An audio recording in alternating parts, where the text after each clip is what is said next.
something a little bit different today. A few weeks back, couple of months ago, something like that, put out an episode. The audio was bad, but I liked the content. It tackled some ideas that I was into, gave a bit of an explanation of what I was trying to do with my hack and one thing and another. I left it up for 7 days, decided I wasn't happy with it, but now I want to re-release it, remastered, cleaned up audio. Still not great, but I want to add some ideas. The fermentation has continued. The distillation, is it fermentation or is it distillation, you're asking yourselves? Well, I'm not sure. It's that maturation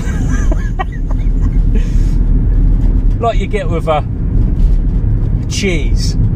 My idea's gone mouldy, or Spike Pit is producing more gas. The sugar's turning to alcohol. Oh boy. Who remembers, well, bit of a silly question, the Dungeons and Dragons cartoon from the 80s? Yes indeedy. Well, I've been wondering about that. I like to kick a session off right in the sort of thick of it, and I always thought that cartoon series had an awesome start.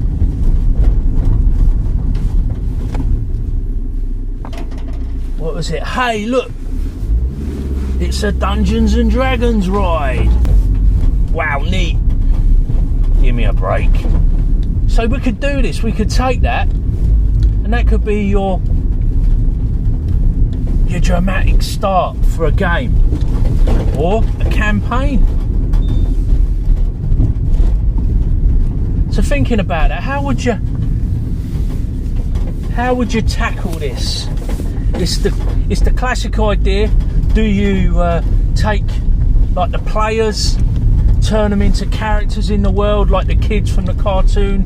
Do you take some kind of kids on bikes type archetype characters, drop them into D&D? I don't know, but I like this, the dynamism of that start. You've got a quick description. Most people, even if they're not familiar with the idea, they can grasp the concept pretty easily. And I don't know, it just presents this nice image, this escape from one world, going into another. It's classic, it's cool, seems like fun. So how would I do it? Well, I think I'd take this Spike hack kind of basic 5e with some old school injected into it.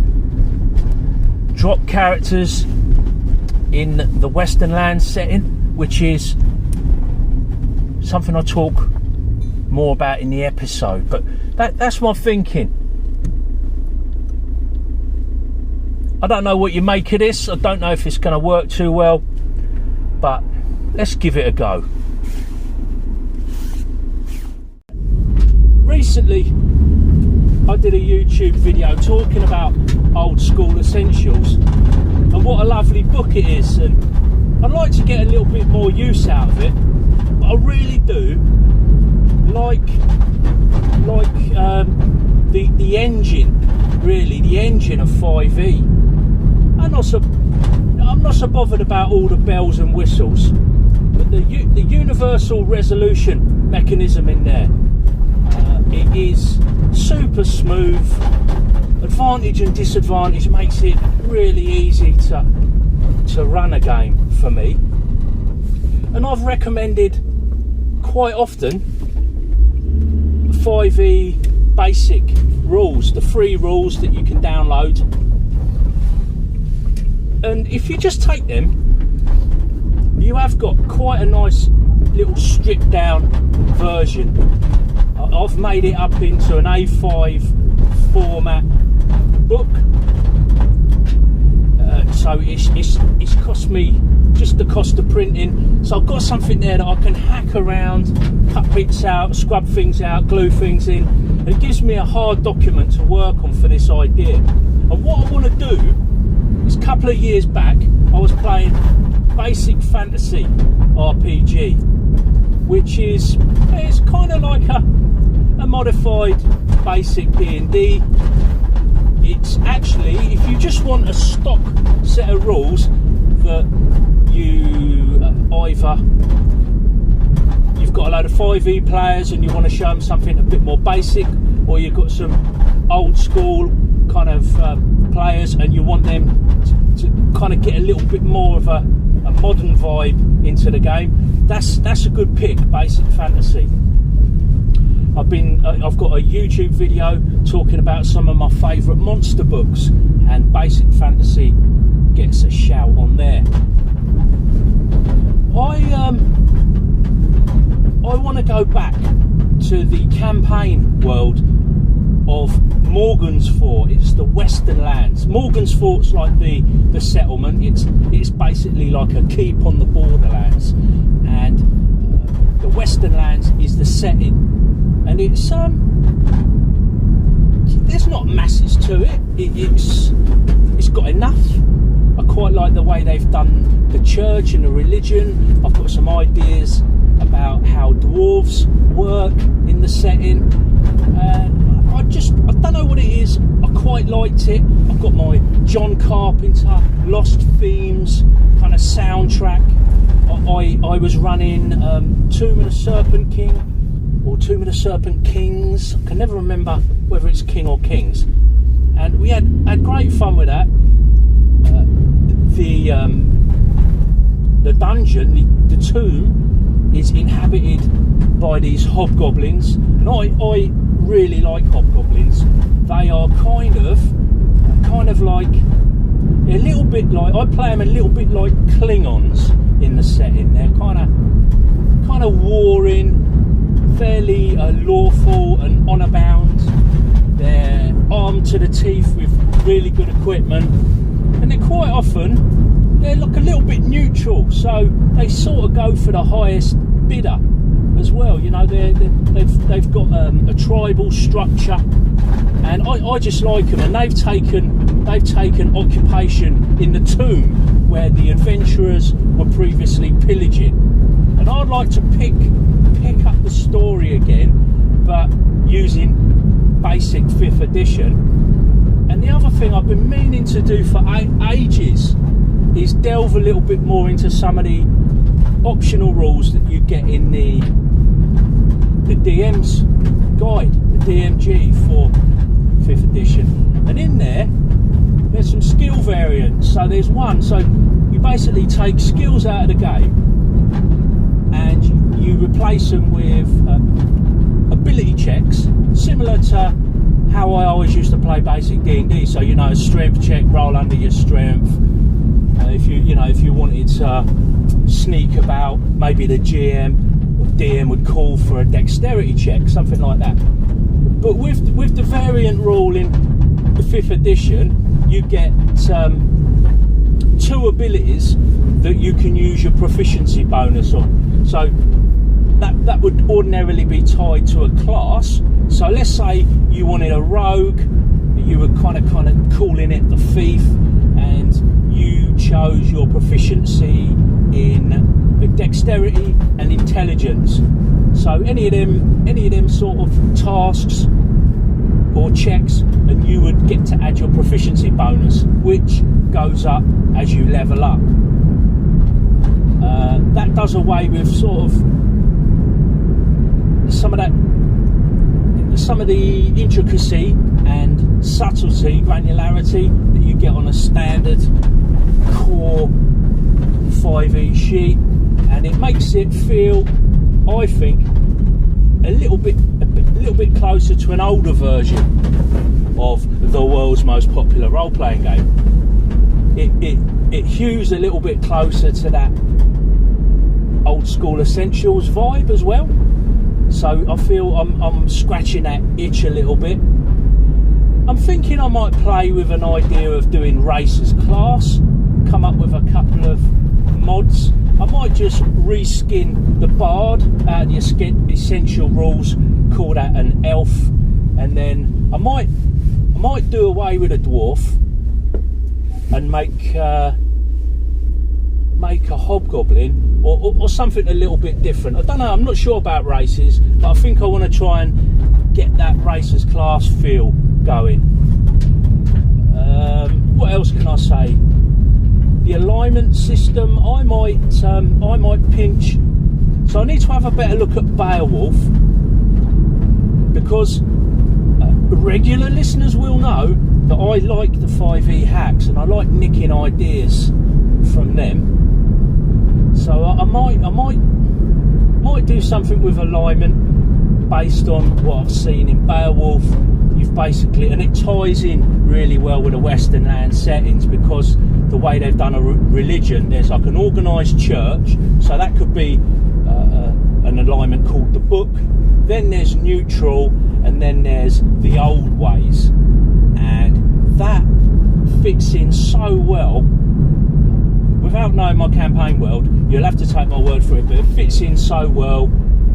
If by the way, you want to have a look at the Westernlands, what that entails, Morgan's Fort, or any of the basic fantasy stuff, you can go on www.basicfantasy.org, and there is so much stuff on there, free PDFs that you can download. And if ever you want to pick up the books, you know, they're no frills, nothing amazing, but you know, they're only a couple of £3, maybe £5 max for one of the bigger books, and you can't argue with it. You can rip them apart, tear out pages if you want, scribbling them, colouring them, stick stuff in there, just use them like a sketchbook. And I think that's good for you sometimes. If you're super precious about books and you get a bit OCD like I can with books, this is therapy. Get one, just scrawl all in it, and that's what I fully intend to do with my copy of 5th edition Basic. I'm going to get right in there, and that'll be fun. Since recording that episode, my jungle game has come to a stop. Just can't run a game at the moment, and haven't really got a lot of time even to develop this idea. It's all a little bit of a theoretical flight of fancy at the moment, but I wanted to get it down. I do see these podcasts as a kind of like an audio sketchbook at some points. It's a mixture of, I think, of journaling, bit of therapy, a way to crash out an idea through talking to yourself. Oh, it's insanity, but I can't be the only one that does this. I've heard other podcasters kind of doing it. It's somehow by speaking these ideas, you're getting them out there, and you hear your own voice. I wonder if it's worth trying to figure out a cool way to introduce the Dungeon Master into the game as an NPC, or in fact, could the Dungeon Master be a PC in a GM-less game? Might have to give that a little bit more thought. And this may come as a bit of a bolt out of the blue, but I have been wondering about this in connection with procedures. Been wondering about this GM-less game a little bit more. I think probably because we're often wanting to put ourselves into one bucket or the other. You know, are we a player? Are we a DM? Are we both? Do we prefer one over the other? I subscribe to the we're all basically players camp of thought. But even between players, so you could say, yeah, we're all players, you're all sitting down playing a game, one person's refereeing, and then all the other players kind of get lumped together as players. But I think even as players, we naturally take on different roles.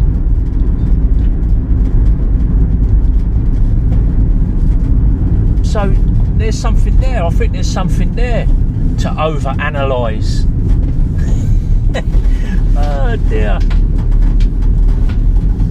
Now wondering if I got enough sleep last night, or if I had too much tea. Probably had too much tea. So depending on how a game's set up, there are these different roles.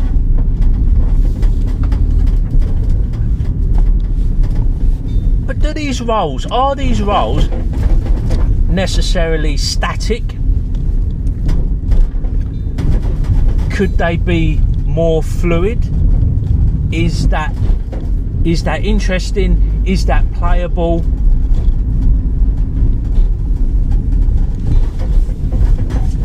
Is there some design space there? Tackled and talks about procedures coming together to make a system. How about roles? Our role in the game.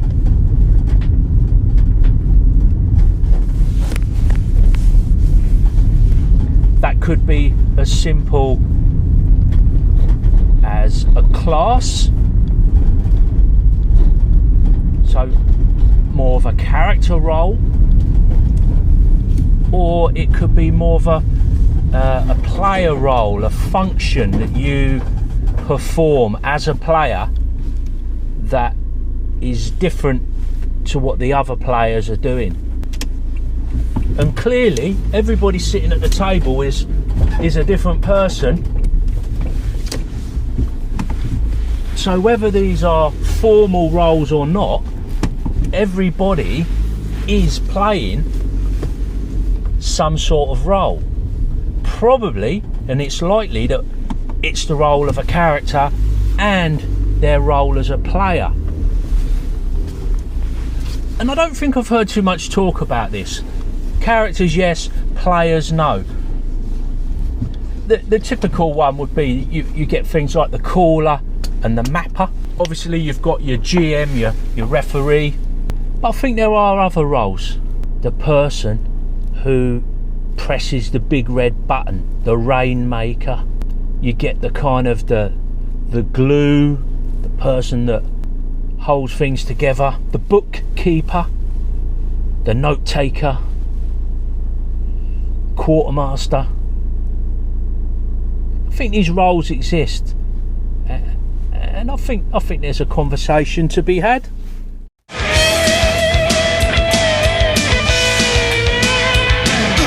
And that, as they say, is a wrap. Big thanks goes out to you, the listener, for taking a bit of time out of your day to listen to old Spike Pit. Take care, and I'll catch you later.